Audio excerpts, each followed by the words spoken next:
एक व्यक्ति को पक्षी पशु पालने का बहुत ज़्यादा शौक था।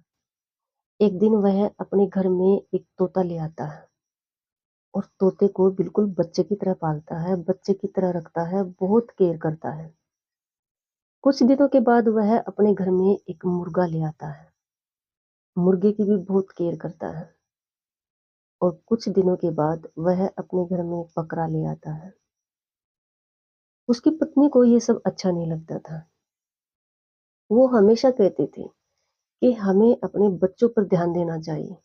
हमें अपने बच्चों को टाइम देना चाहिए। आप ये किस तरह का शौक रखते हो? लेकिन वह व्यक्ति अपनी पत्नी को मतलब पत्नी की बातों को अनदेखा कर देता था, इग्नोर कर देता था और उन तीनों की बहुत ज़्यादा केयर करता था। एक दिन उनके घर में एक चूहा घुस जाता है और चूहा इस तरह से व्यवहार करता है घर के अंदर कि तोते से भी घुल जाता है, बकरे से भी और मुर्गे से भी।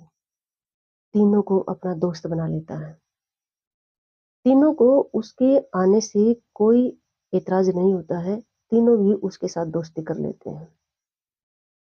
दिवाली का समय था, दिवाली पर वह व्यक्ति अपनी पत्नी के लिए एक महँगी साड़ी लेकर आता है, लेकिन चूहा रात को उसकी पत्नी की साड़ी को कट कर देता है, फुतर कर देता है, यानी काट देता है।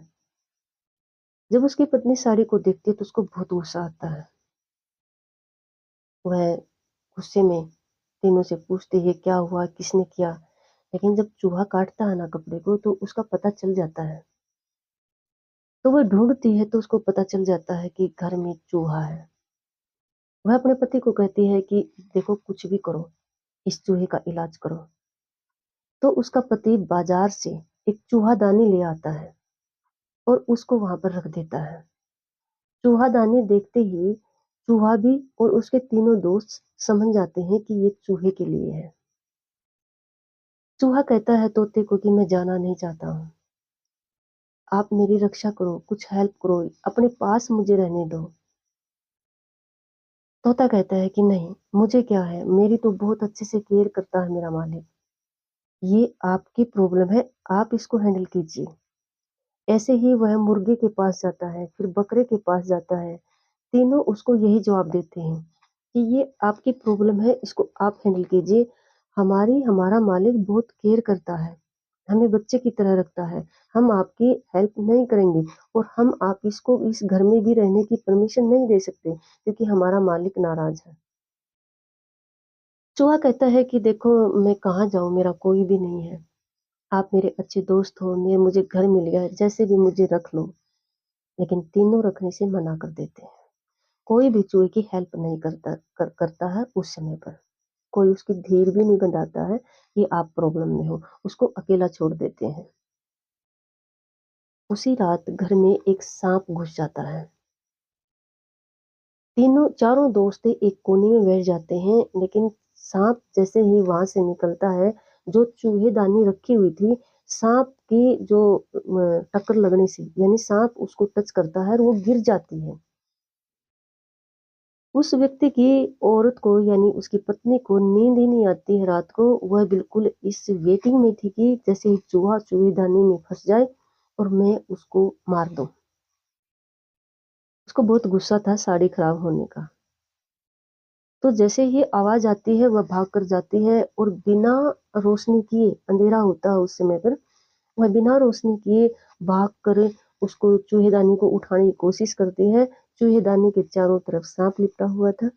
सांप उस औरत को डंक लगाता है और जोर से चिल्लाती है। वह व्यक्ति भाग कर आता है, देखता है, रोशनी करता है, फिर भागकर एम्बुलेंस बुलाता है, अपनी पत्नी को मेडिकल लेकर जाता है। डॉक्टर कहता है कि जहर बहुत ज्यादा है, लेकिन एक ऐसे सांप का जहर है, इसको एक तोते के सूप से काटा जा सकता है कुछ हद तक। एक बच्चे की तरह पालने वाला व्यक्ति उस समय पर भूल जाता है कि तोता कहीं और से ले आऊं या कुछ और, कुछ सोच नहीं पाता है और कहता है कि मेरे ही घर में तोता है और उसी से सूप बनवा लेता है और अपनी पत्नी के लिए ले आता है। तोता चढ़ जाता है डेथ के शिकार पर। शिकारी बन जाता है तोता, यानी सबसे पहले तोते की डेथ हो जाती है, मालिक के हाथों ही हो जाती है। कुछ दिनों के बाद जो उसके फैमिली के सदस्य थे, वो मिलने आते हैं, उनको पता चलता है। तो अब उनके होश-हवास इस तरह से बिखर जाते हैं कि और पैसे की तंगी इतनी हो जाती है क्योंकि उसकी पत्नी पर पैसा लग जाता है जो थोड़ा बहुत घर में था। घर का ही मुर्गा बना लेते हैं अपने मेहमानों के लिए। जब उसकी पत्नी सही तरह से सही हो जाती है तो वो कहती है कि एक दावत दे दीजिए मेरे नाम की।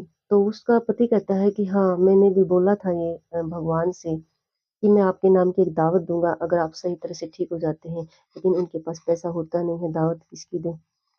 तो घर में जो बकरा था वो अच्छा पल चुका था, अच्छी खीर होती थी, तो वो उसी को पका लेते हैं और कुछ इंसान, कुछ व्यक्तियों की दावत दे देते हैं। इस धरती पर किसी के वहम में ना रहें, किसी की पावर में ना रहें,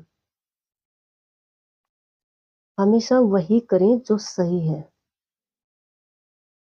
एक समय ऐसा होता है कि किसी को हेल्प की ज़रूरत होती है, उसकी हेल्प कीजिए। और कौन क्या कर रहा है, क्या सोचता है, किसी के प्रेशर में रहने की ज़रूरत नहीं है। वही सच में इंसान है। अगर दूसरे के हिसाब से इंसान डिसीज़न लेता है, तो वो हमेशा ही नाकामयाब हो जाते हैं या सही नहीं होते हैं। और ये जो हमारी लाइफ़ है ना, ये तो टेम्परेरी है। ये तो एक मिथ्या है, ये तो एक झूठ है। इसका तो हमें भरोसा भी नहीं है, पता भी नहीं है कि हम कितने दिन के लिए हैं। हमेशा वो कीजिए जो सही हो, जो आत्मा गवाही देती हो, दिल गवाही देता हो। किसी को भी ये नहीं कि भी ये मेरे लिए सही करेगा अगर मैं ऐसा करूँगा तो, और अगर मैं ऐसा करूँगा तो वो नाराज़ हो जाएगा। ऐसा सोचने की ज़रूरत नहीं है, बिल्कुल वो कीजिए जो सही है। क्योंकि यूनिवर्स का एक मालिक है, जिसके अकॉर्डिंग समय चलता है। और ये कहावत बहुत फ़ेमस है कि समय बलवान है।